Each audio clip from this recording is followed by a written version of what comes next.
Lectura del libro, Manuel Belgrano. Recuerdos del Alto Perú. Crónica de la campaña libertadora. Autor, Javier Garín. La presente obra agotó 4 ediciones. El autor decidió cederla para su lectura y difusión en YouTube para contribuir a la difusión del pensamiento y acción de Manuel Belgrano. Julio a septiembre de 1813. Vacila mi pluma al emprender el relato de lo acaecido en el Alto Perú desde el instante en que pisamos sus melancólicas extensiones, buscando afianzar una posesión siempre esquiva y dificultosa. Los años no han disminuido el agudo sentimiento que me embarga al recordar, y si la memoria de Tucumán y Salta me llena aún de gozosa emoción, Vilcapugio y Ayohuma vienen a mí desde las tinieblas del tiempo, para atormentarme con no declinada viveza. Sin embargo, bien sabe Dios que al arribar a Potosí, mi corazón latía al compás de las más halagadoras esperanzas. Me veía ya de libertador en Lima, expulsando a los tiranos de su cubil y haciendo flamear en las torres de El Callao la divisa de nuestra emancipación. Pero el Todopoderoso, que abate a los soberbios, castigaría duramente esa necia confianza mía. Me lisonjeaba la idea de dar un nuevo curso a la guerra, uniendo la acción política a la militar. Desde mi llegada a Potosí, tenía el propósito de hacer sentir a la población, mediante hechos positivos, la seriedad de nuestros deseos por el bien del común, para que contrastaran con la atroz conducta del enemigo. Aquellos países no solo eran por sí miserables, los realistas los habían arruinado, como si su objeto no hubiera sido otro que el destruirlos, pues a haber pensando en dominarlos diferente fuera su proceder. El estado de las finanzas era lamentable y nulos los recursos, el comercio estaba paralizado, la tierra yerma, hambreados los campesinos, suspendida toda fructífera actividad.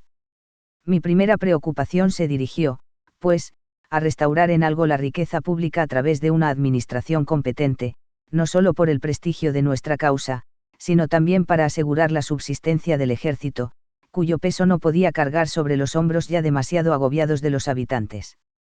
Rehabilité así la Casa de la Moneda que desde antaño funcionaba en Potosí, con la mira de normalizar los negocios, y también el banco, al que proveí con los fondos de la comisaría del ejército, que había traído especialmente de Salta para que reanudara sus giros. A fin de evitar peligrosas morosidades en la administración de aquellos vastos territorios, y dotar a los gobiernos locales de un mayor impulso, subdividí en 8 las 4 provincias que formaban el Alto Perú, y nombré gobernadores agentes de mérito, como el teniente coronel don Ignacio Wurms, don Francisco Ortiz de Ocampo y el coronel don Álvarez de Arenales, que lo fueron respectivamente de Santa Cruz de la Sierra, Chuquisaca y Cochabamba, respondiendo sobradamente con su dedicación a la confianza puesta en ellos. Diré aquí, en rigor de justicia, que las medidas adoptadas, asumiendo un carácter de orden y moralidad rigurosos, consiguieron poco a poco montar sobre el pie de regularidad la hacienda pública. Al cabo de un tiempo, esta hubiera bastado no solamente a las necesidades del ejército, sino para aumentarlo y proveerlo abundantemente. Pero no eran las finanzas mi único desvelo. La tiranía halla siempre pasto en la ignorancia, los pueblos no pueden amar la libertad sin conocer sus beneficios, ni pueden conocerlos si viven de oscuridad y superchería. Y qué lastimoso era el estado del Alto Perú en este aspecto. Los errores más groseros poblaban las cabezas, especialmente del elemento indio, haciéndolas proclives al miedo supersticioso, ignorancia fomentada por los propios dignatarios de la Iglesia, sin que se comprenda cuál era el rédito que esperaban para nuestra sagrada religión de desnaturalizarla con las más burdas creencias. Júzguese la verdad de mi aseveración por unos breves ejemplos. Sobrevino durante esos días un eclipse solar, y en los poblados de las inmediaciones asistieron nuestros hombres a un pasmoso espectáculo. Las gentes ignorantes empezaron a reunirse en las plazas con alboroto indescriptible, que aumentaba según se iba opacando el día, llenas de pavura y congoja por lo que suponían ser la muerte del astro. Como para hacer partícipes de su aflicción a todos los seres vivientes, corrían a las gallinas, azotaban a los perros y castigaban a los niños, prorrumpiendo en tristes lamentaciones. Hasta se les vio encender grandes fogatas con la ingenua ocurrencia de dar calor al sol, como quien aviva rescoldos. Las campanas repicaban en son de plegaria, implorando la misericordia divina, y los infelices indios se postraban de rodillas y clamaban al cielo con gritos que hubiesen conmovido a las piedras, pero los curas de las poblaciones, satisfechos del abyecto terror que había cundido, nada intentaban para disiparlo, especulando tal vez con reforzar la piedad por ese indigno medio. Hacia la misma época tuvo lugar otro hecho comparable. El tribunal militar condenó a muerte a 3 desertores, reclutas de la zona, que fueron puestos en capilla. Hallándome en misa al día siguiente, una multitud encabezada por los prelados de las comunidades religiosas, portando las imágenes de Nuestra Señora de las Mercedes, Santo Domingo y San Francisco, acudió a mi residencia a pedir gracia por los reos, y al no encontrarme, dejaron allí las imágenes, mientras se dirigían a la iglesia donde yo estaba, para exponerme su súplica. No podía yo acceder por no dar muestras de debilidad nocivas a la disciplina, y mandé restituir las imágenes a sus altares. Poco después supe que un clérigo, desoyendo mis órdenes, había enardecido a la multitud, convenciéndola de llevar las imágenes nuevamente ante mí. Decidido a cortar de raíz esta inusitada rebelión, expulsé de Potosí al clérigo e hice arrestar e incomunicar a varios prelados y frailes que habían participado. ¿Y qué cosas llegaron a mis oídos con motivo de este asunto? Pues que las gentes afirmaban haber entrado a mi casa la imagen de la Virgen con colores, y haber salido descolorida y llorosa al no obtener lo que pedía. ¿Podía yo escuchar semejante necedad sin impacientarme? Educación, educación es lo que necesitan estos pueblos para ser virtuosos e ilustrados como corresponde, siquiera en los principios de nuestra religión, si no, jamás seremos nada. Al cabo, para no irritar a la población ya alborotada por estas especies, ni dar pie a que se me acusase de impiedad ante el vulgo, resolví perdonar a los reos, lo que solamente hice cuando los sacaban al suplicio, de modo de salvar los respetos a la autoridad. Cualquiera colige lo dificultoso que sería difundir en gentes tan ignorantes los principios de nuestra revolución. Por ello encomendé a mis gobernadores promover como el objeto más interesante la educación de la juventud. Pero no se crea que las clases ilustradas nos fueran más afectas, al menos en Potosí. El inmenso poder de que yo gozaba como jefe militar en tierras sometidas a mi exclusivo dominio creó bien pronto la infaltable cohorte de adulones. La aristocracia local, desdeñosa con Díaz Vélez, se había vuelto servil por terror al verme llegar con el grueso del ejército. Difícil hubiera sido discernir los patriotas sinceros de los fingidos, y aunque tal vez yo abrigara excesiva suspicacia, lo cierto es que nunca logré sentirme cómodo mientras permanecí en la vieja ciudad que había elegido como cuartel general. En todas partes adivinaba traiciones, distando mucho de convencerme la multitud de agasajos y fiestas en mi honor, o los reiterados votos por la libertad que oía a cada instante. Pronto me torné sombrío y receloso con ajenos, distante y duro con los míos. A la luz de la experiencia que dan los años, confieso hoy haber cometido algunas injusticias de que únicamente puedo dar como excusa el creerme siempre a solas con mi responsabilidad. Nunca lamentaré bastante el haberme establecido en una ciudad como Potosí. Las señoras patriotas me regalaron por esos días, en memoria de la libertad debida a nuestro ejército, una costosa tarja de oro y plata de valor de más de 7.000 pesos fuertes, primorosamente cincelada, donación que yo acepté para donarla a mi vez al Cabildo de Buenos Aires, en donde aún hoy debe conservarse. Pero los que nos eran realmente adictos no pasaban de ser minoría. La sorda inquina trabajaba agazapada, como que ya empezaban a notarse algunas deserciones, que supusimos obra de un complot. Sospechábamos que había algunos agentes realistas corrompiendo con dinero a nuestros soldados. Yo había creado un tribunal militar para castigar a los traidores, con todas las garantías del juicio, y pronto saldría a luz la oscura trama que se escondía detrás de aquellas deserciones. En efecto, aconteció que un cadete de cazadores avisó cierto día a su capitán haber sido invitado a pasarse a las filas enemigas.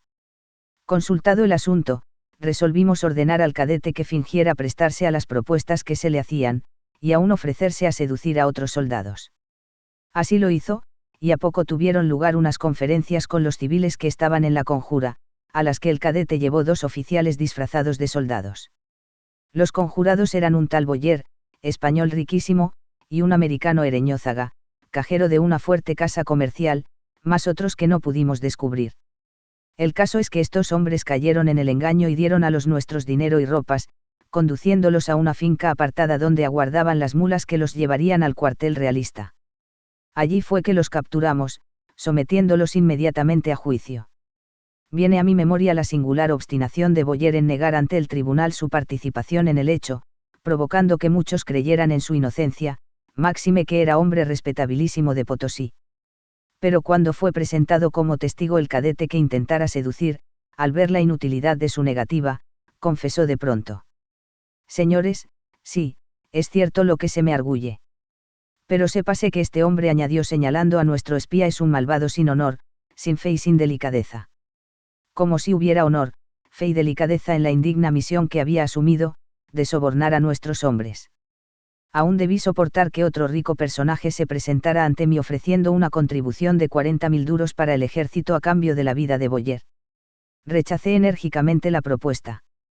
Fuerza era escarmentar de una vez a nuestros enemigos, y Boyer y Ereñózaga perecieron infamemente en la plaza pública.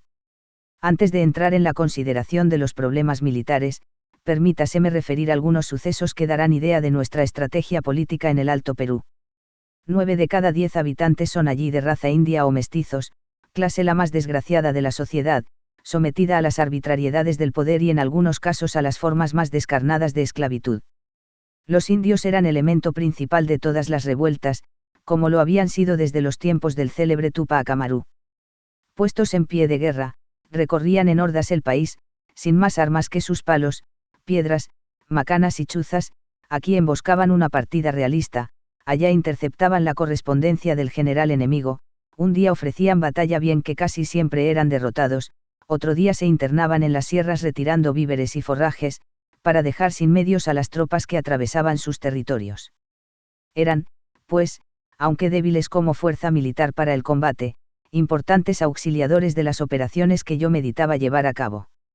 Uno de mis principales propósitos al internarme en el Alto Perú consistía en alimentar la adhesión espontánea que los indios tenían por nuestra causa. Ya Castelli lo había hecho en la primera expedición patriota, bien que no muy afortunadamente, pues sí es cierto que atrajo a los indígenas, también lo es que se enajenó la opinión de los individuos de sangre europea. Mi política consistiría en trabar indisoluble amistad con los indios, haciéndoles ver los principios de libertad e igualdad que nos guiaban, pero sin incurrir en excesos que alejaran a los criollos. Me acongojaba la suerte de aquellos infelices, primitivos dueños de la tierra americana, que hoy eran extranjeros en ella y vivían miserables luego de haber sufrido seculares despojos. Así, pues, con la mayor prudencia, hube de hacerles patentes nuestras benévolas intenciones con cuanto medio hallé, desde la sana administración hasta el gesto meditado. El éxito acompañó mis propósitos, y si la causa de la revolución caló más profundamente en el alma de los pueblos, ello fue obra, en no escasa parte, de esta salubre conducta. Respondían los indios a las órdenes de tal o cual caudillo, siendo uno de los más destacados Baltasar Cárdenas, quien, al frente de una indiada numerosa, se había mantenido a pie firme en la inaccesible provincia de Chayanta, después incluso de la caída de Cochabamba. No tardó Cárdenas en ponerse en contacto conmigo, ofreciendo más de 2.000 indios, que, aunque inermes, no por ello dejaban de ser un número apreciable. Tanto para asegurarme su fidelidad como por incorporar definitivamente a la lucha a los que lo seguían, di a Cárdenas el grado de coronel, y más tarde lo introduje, si bien desafortunadamente, en mis combinaciones militares. Pronto, por obra de no sé qué misteriosa difusión, adquirí un inesperado prestigio entre los nativos, que se propagó hasta las regiones más remotas. Llegó un día el pedido de un cacique oriundo del Chaco, que quería tener conferencia conmigo. Se trataba de Cumbay, guerrero ilustre, que se daba a sí mismo el título de general, y a quien nadie contradecía en ese rasgo de vanidad a causa del gran número de sus seguidores, multitudes que lo veneraban como a un ídolo. Partidario fervoroso de la revolución, había combatido por ella en diversas ocasiones, y aún tenía la justa vanagloria de exhibir como medallas las heridas de bala recibidas en Santa Cruz de la Sierra. Era un hombre orgulloso de su condición y de su raza, que hacía gala de soberano desdén por la civilización y jamás había querido pisar una ciudad, solo se avenía a hacerlo ahora en Potosí por el deseo de conocerme.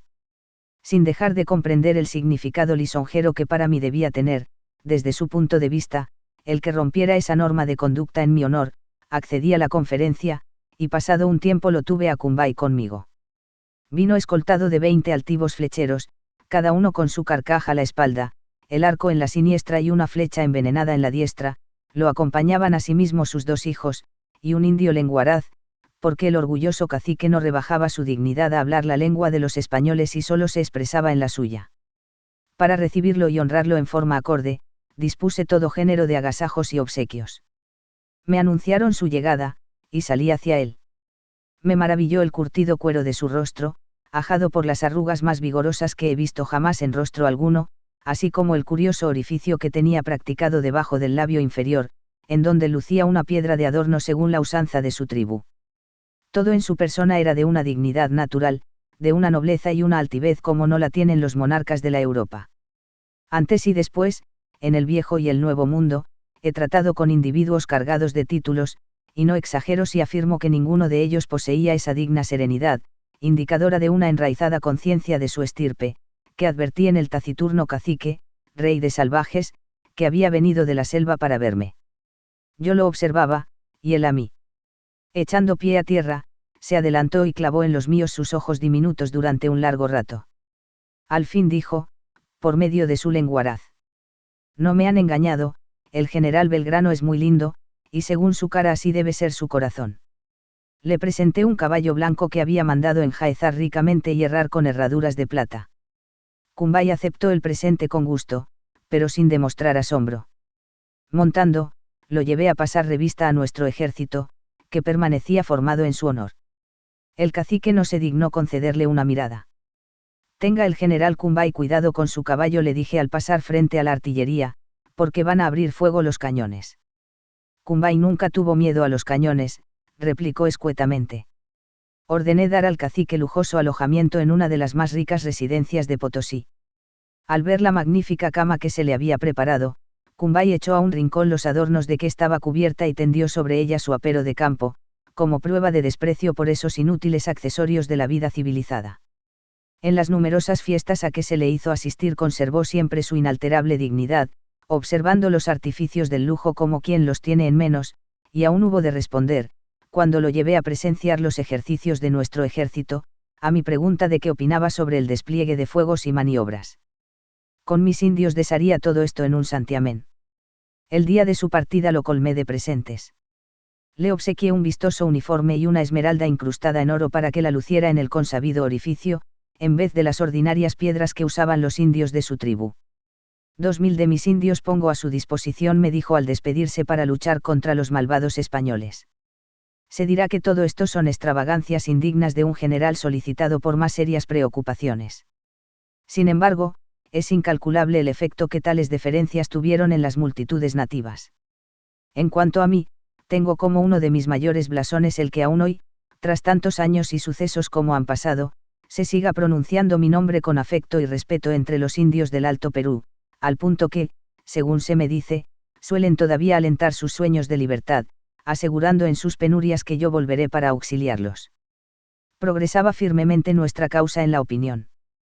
Normalizada la hacienda pública, desenmascarados los conspiradores y eficaz la administración de las restantes provincias, un éxito mediano iba siguiendo cada una de mis medidas. Pero no era sencillo poner al ejército en condiciones de batallar, tanto por la dificultad de recursos cuanto por la de reclutar hombres en la zona, que bien pronto desertaban. Hoy halló entre mis papeles algunas ajadas cartas de aquellos días de afán, incluyendo la correspondencia que mantuve con el entonces coronel San Martín, cuya ciencia militar, adquirida en Europa, era notoria y respetadísima. Por casualidad, o mejor diré, porque Dios ha querido, le escribí entre tantas: me hallo de general sin saber en qué esfera estoy, no ha sido esta mi carrera, y ahora tengo que estudiar para medio desempeñarme, y cada día veo más y más las dificultades de cumplir con esta terrible obligación. No exageraba al expresarme así, pues que era mucha mi incertidumbre y no poca la falta que me hacía el consejo de alguien como él, experimentado en la guerra. Sus alentadoras palabras me reconfortaron, y no pasaría mucho tiempo antes de que tuviera oportunidad de tratar cara a cara a ese hombre, destinado por la providencia a cambiar fructíferamente el curso de la contienda.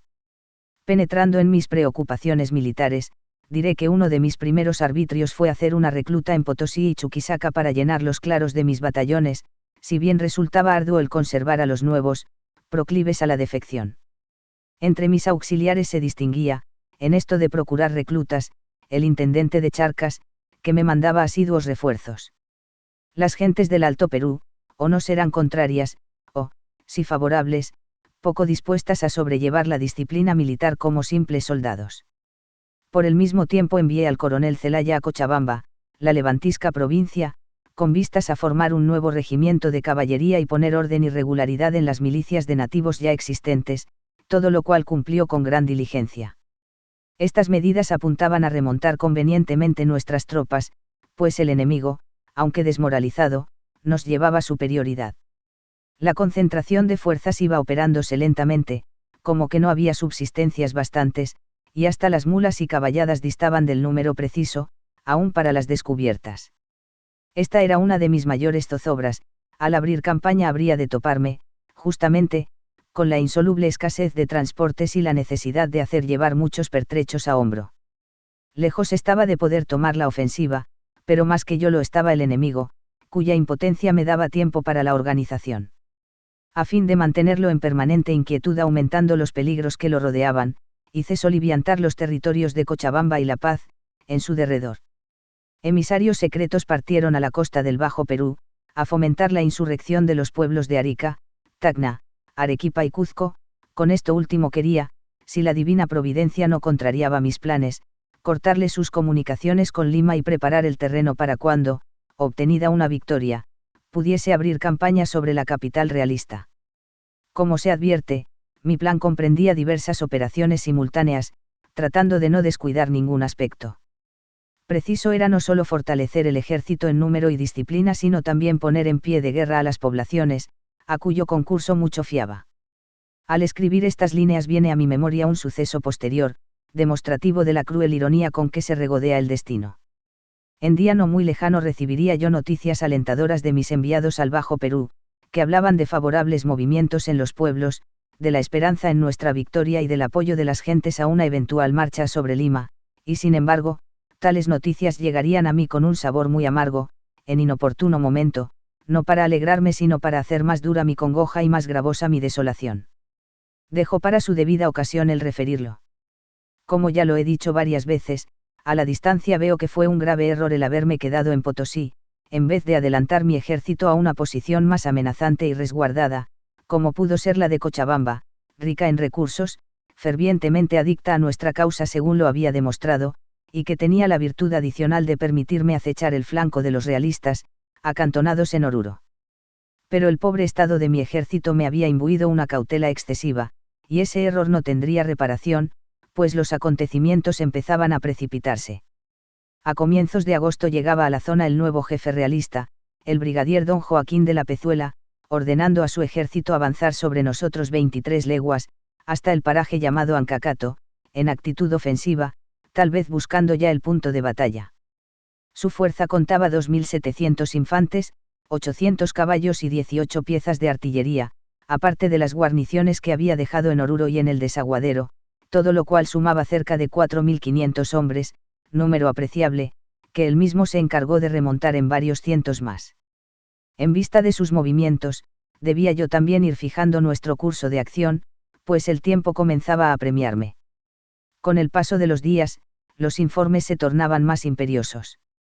Decíase que el enemigo avanzaría aún otro trecho, hacia Condo Condo, con miras a un encuentro campal. Pensé que mucho nos ahorraban esos movimientos al acortar el camino que deberíamos hacer para ir en su busca, pues, aparte de que mientras ellos caminaban nosotros adelantábamos en preparación, su avance nos aliviaría del inmenso tráfago con que teníamos que marchar, lleno de obstáculos casi invencibles, al extremo de resolverme a apelar, para el transporte, a los hombros de los naturales. La posición de la pampa de Vilcapugio, próxima a Condo Condo, no será más ventajosa que cualquier otra más distante, y el espíritu de la tropa estaba alto, como que aún tenía presentes sus triunfos, ardiendo en el anhelo de llegar a las manos. Así, pues, aunque me inspirara natural temor la proximidad del desenlace, mi confianza era sólida en lograr, mediante Dios, un buen éxito que acabara con el enemigo. Véase cuán pobre cosa son nuestras previsiones, y en qué profundos arcanos duermen los decretos de la divinidad, inaccesibles a los mortales hasta el momento en que se manifiestan. Por aquellos días yo soñaba aún, con buenos fundamentos, en caer sobre Lima y darme la mano con los patriotas de Quito y Nueva Granada, para asegurar así la libertad de este vasto y desdichado continente. Raras veces, en mi accidentada carrera militar, experimenté tanta fe en un plan como durante aquellos días previos a la acción de Vilcapugio, y sin embargo, bien sabía yo que poco cabe fiarse de los planes, por brillantes que sean, pues el más pequeño contratiempo puede desbaratarlos. El enemigo estaba en Ancacato, como dije, con intenciones aparentes de avanzar, bien que rodeado de países hostiles. Aunque más numerosas y potentes sus fuerzas, a duras penas lograba su nuevo general revertir el mal espíritu que las poseía. Mi idea era atacarlo y estrecharlo, no solo con el ejército que permanecía en Potosí, sino también con los refuerzos que esperaba recibir del país de Cochabamba, a donde había ido Zelaya a levantar milicias, y de la provincia de Chayanta, en que Baltasar Cárdenas, el caudillo de los indios, preparaba una fuerza numerosa para auxiliarme. Zelaya, según podía colegirse de sus informes, había conseguido reunir unos 1.200 efectivos y armado una fuerza de caballería. En cuanto a Cárdenas, a quien yo había dado el grado de coronel, prometía 2.000 indios mal armados, pero animosos. Así, pues, sumando todas las divisiones, nuestro ejército alcanzaría un número muy superior al enemigo, y las condiciones de la batalla nos favorecerían. Pero para esto era necesario que Zelaya y Cárdenas concurrieran al ataque sin pérdida de momento. Yo atacaría al enemigo por su frente, marchando desde Potosí hacia Vilcapugio, al tiempo que Zelaya y Cárdenas, viniendo en mi busca, insurreccionaban todas las indiadas a espaldas del enemigo, para finalmente incorporarse al ejército por la derecha. Con esta combinación, la victoria era matemáticamente segura, Pezuela estaba perdido, se allanaba el camino a Lima y finaban nuestras preocupaciones en el Alto Perú. Todos los movimientos habrían de realizarse en el curso de ese mes de septiembre de 1813 que se iniciaba, para cuyas postrimerías debían hallarse ejecutados.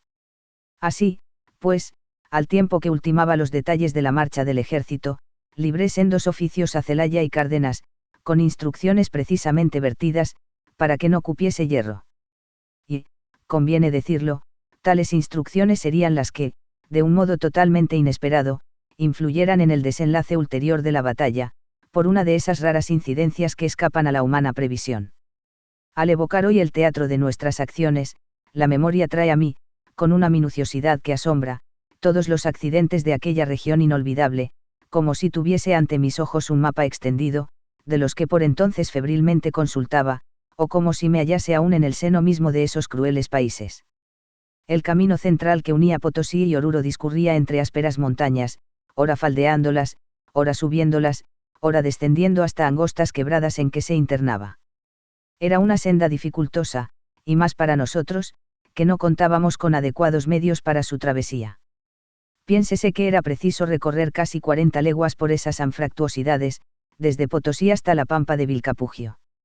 Y si a ello se añade que las mulas eran pocas y menos los caballos, que las carretas iban cargadas con exceso, no pudiendo transitar en muchos tramos, que el estado del camino era fatal, que no había forrajes en todo lo largo y los que llevábamos se agotaban rápidamente, y que los nativos, viendo el cúmulo de trabajos, casi sobrehumanos, a que habríamos de someterlos para transportar todas nuestras pertenencias, se ocultaban a nuestra sola vista. Si se piensa en todo eso, repito, tal vez llegue a formarse una ligera idea de la multitud de dificultades superiores a nuestra capacidad que rodeaban la marcha hasta nuestro final destino. Es Vilcapugio un triste llano, con unas pocas elevaciones de piedra, acotado por montañas en todos sus flancos, y surcado de este a oeste por un modesto arroyuelo que brota de un ojo de agua. A unas 4 leguas más adelante está la entrada al valle de Ancacato, por donde vendrían Zelaya y Cárdenas a incorporarse a nuestras fuerzas. Separado de este punto por una cadena montañosa se encuentra el camino llamado del Despoblado, y en sus inmediaciones los pueblos de Popó, Chayapata y Condo, de donde avanzaría el enemigo, pues será oportuno remarcar que éste había finalmente abandonado Ancacato para establecerse en Condo, distante solo 4 leguas del campo de batalla. A fin de que se comprenda la ruta seguida por nosotros, diré que el grueso de nuestro ejército, partiendo de Potosí, iría a Vilcapugio por la angosta garganta de las Leñas, donde yo había situado la vanguardia, y luego de seguir hasta un paraje llamado Lagunillas, a escasas 5 leguas de nuestra meta, se detendría para operar allí la concentración de fuerzas antes del avance final. Las de Cárdenas y Zelaya deberían unírsenos en Vilcapugio. Esta era la idea, y solo Dios nuestro Señor decidiría la forma en que habría de llevarse a cabo. Duras experiencias me han adoctrinado en la convicción de que nada se consigue sin voluntad, pero que la voluntad es cosa deleznable en manos del destino. El día 5 de septiembre comenzó la salida del ejército desde Potosí. Recuerdo hoy que la noche anterior me asaltó un vago presentimiento. Me había retirado a descansar, y ya se cerraban mis ojos cuando creí oír leves golpes a la puerta. Sobresaltado, pregunté quién llamaba. Nadie respondió, y justamente supuse que era una de esas frecuentes ilusiones que nos acometen en los umbrales del sueño, pero entonces una angustia inexplicable, abrupta, se apoderó de mí, el sudor corrió por mi frente, y ya no me fue dado volver a soñar por el resto de la noche. ¿Qué razones había para aquella angustia? Un miedo supersticioso. La zozobra que precede a todas las grandes jornadas de nuestra vida. Jamás he creído en fantasmagorías que contradicen nuestra santa religión, pero fuerza es confesar que lo agudo de esa impresión inspiró en mis pensamientos las ocurrencias más sombrías. Todo lo adverso se presentó en sucesión para señalarme que el triunfo era imposible, mis combinaciones podían fallar, la deserción nos había clareado el ejército mucho más de lo previsto, Dorrego no estaría para acometer al Godo, porque yo mismo lo había expulsado, Celaya había marchado a Cochabamba y tampoco estaría conmigo hasta el momento que se nos uniera en Vilcapugio, en fin, desfilaron ante mí, en aquellas horas, todas las contrariedades, sin que mi mente pudiera hallar argumentos. Para el optimismo, que tan claros me parecieran horas antes. Con el alba se disiparon esos temores como un mal sueño, y al regresar a la actividad olvidé pronto la fiera noche pasada, cuyo recuerdo, empero, habría de volver nítidamente andando los días. Comenzamos a movernos. En la infantería, 6 eran nuestros batallones, el regimiento Nro. 1 hacía el primero, el regimiento Nro. 6 hacía otros 2, el regimiento Nro. 8, de arribeños hacía un cuarto, y el batallón de cazadores y el de pardos y morenos los restantes 2, todo lo cual no sobrepasaba los 3.000 hombres, no pudiendo reunirse más por la gran deserción experimentada en los hijos del país. Con todo, cerca de 1.000 eran reclutas poco disciplinados. La caballería era el regimiento de dragones, con 500 hombres más, la artillería, 14 piezas y 2 obuses. Tales eran nuestras fuerzas, habiendo resultado imposible el remontarlas por encima de ese número, y si no fuera porque aún se esperaban los refuerzos de Celaya y Cárdenas, hubiésemos debido confesar nuestra inferioridad frente al enemigo. Hacía un impiedoso frío el día de nuestra marcha. Los soldados comenzaron a avanzar por el áspero camino que a muchos los llevaría a la muerte. Atrás quedaba Potosí, con sus 60 iglesias, sus fastuosos caserones y ese ceñudo cerro gris que fuera tantos años dador de lujos y padecimientos. Cuando, al alejarme, volví por última vez la vista, nada imaginaba de las condiciones en que divisaría nuevamente la inmóvil ciudad de que nos estábamos despidiendo. Contradiciendo mis inciertos temores de la víspera, el espíritu de la tropa era ejemplar. Nadie dudaba del triunfo, e íbamos a la batalla acicateados por el entusiasmo propio y por la inquietud de nuestros adversarios. El camino era tan arduo como podíamos haber supuesto, e incluso más, pues desde que abandonamos Potosí se fueron sucediendo las dificultades. La falta de mulas se notó a las pocas leguas. En las leñas, donde nos aguardaba la vanguardia, debí hacer arrastrar por los indios, a fuerza de hombro, las cureñas y piezas de calibre de nuestra artillería. Todos los oficiales marchaban a pie, para poder utilizar las cabalgaduras en el transporte de pertrechos y víveres. Los soldados llevaban solo lo preciso en la mochila, a fin de que pudiesen colaborar en los tramos más difíciles. Y sin embargo de las tremendas penalidades que hubieron de padecer, del frío que los encontraba con abrigos insuficientes, y de la escasez de víveres, especialmente amarga cuando las fuerzas físicas se gastan en un esfuerzo continuado, debo consignar en elogio de todos, que no hubo uno solo de ellos que no se mantuviese gustoso y en buen orden. No obstante, como un ave que va perdiendo las plumas en su vuelo, íbamos nosotros dejando en el camino multitud de elementos que nos era imposible continuar cargando. Cajas enteras de municiones, que necesitaríamos para la batalla, fueron abandonadas en puntos determinados del camino, con la idea de volver más tarde por ellas, lo que me inspiraba la natural aprensión de no poder recobrarlas. En Lagunillas ordené detenernos y efectuar la reconcentración, pero se me hizo cuesta arriba el conseguir quien nos auxiliase para la recuperación de las municiones. No podía yo desprenderme de mis hombres, y los habitantes nos rehusaban sus espaldas. Solamente por la intercesión de un sacerdote lugareño, favorable a nuestra causa, fue posible que saliera una breve caravana de nativos a buscar los pertrechos abandonados. Al fin, la reconcentración se cumplió con buen suceso, y tan pronto como me vi en condiciones, mandé avanzar hasta Vilcapugio, pues la parte final del camino no ofrecía dificultades. Debo aquí detenerme en mi relato para explicar el porqué de esta última determinación, que tan serias consecuencias tendría para nosotros. Siendo mi idea, como queda dicho, aguardar la incorporación de Cárdenas y Zelaya antes de cualquier acción, porque sus hombres me darían la superioridad numérica, al reunir unos 5.000 de pelea y otros tantos que ultimasen a los realistas en la persecución, alguno juzgará imprudente y acaso lo fuera, posesionarnos con tanta anticipación de Vilcapugio, donde, si el enemigo se presentaba, no tendríamos más remedio que hacerle frente, aun cuando no hubieran llegado los refuerzos que esperábamos. Pero debe comprenderse que ni remotamente era posible un ataque enemigo, porque Pezuela no estaba en condiciones de ordenarlo, y no lo habría hecho si un acontecimiento azaroso no hubiese venido a ponerlo sobre aviso del peligro mayor que lo amenazaba. El ejército realista, al pronto, solo podía aspirar a defenderse.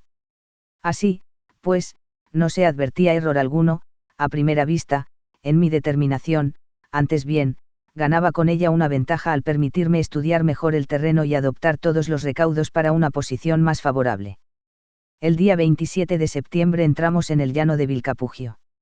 Luego de examinar minuciosamente sus condiciones topográficas, consideré apropiado formar dando frente al oeste, y apoyando nuestras espaldas en las montañas del este, que separaban el llano de la provincia de Chayanta, con lo que la retaguardia quedaba resguardada.